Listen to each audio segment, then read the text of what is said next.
Friends, my name is Upendra. నేను ఈరోజు శ్రీరామ్ గారి సైట్లో కంప్యూటర్ నేర్చుకోవడానికి వచ్చాను. నేను ఈరోజు ఎంఎస్ ఎక్సెల్లో పెద్ద డేటాని అనలైజింగ్ చేశాను. అది మీకు ఇప్పుడు చూపిస్తాను.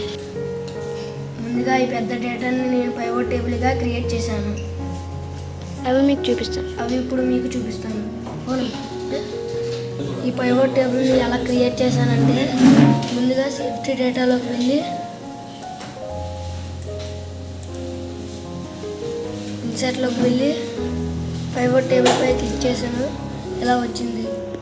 ముందుగా నాకు సేఫ్టీ డేటా సెలెక్ట్ అయి ఉంది. ఇప్పుడు నేను న్యూ వర్క్ షీట్ని సెలెక్ట్ చేసుకొని ఓకే నొక్కాను. అలా నాకు పైవట్ టేబుల్స్ క్రియేట్ అయ్యాయి. ఈ పైవట్ టేబుల్స్ని చార్ట్ రూపంలో కూడా క్రియేట్ చేశాను. అవి మీకు ఇప్పుడు చూపిస్తాను.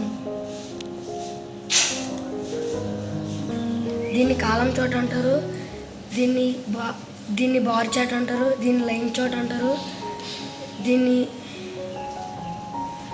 దీన్ని పై చార్ట్ అంటారు. వీటికి నేను స్లైసెస్ కూడా పెట్టాను.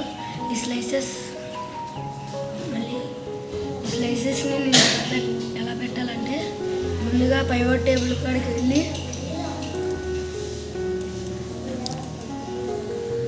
ఇది ఇలా అంతా సెలెక్ట్ చేసుకోవాలి.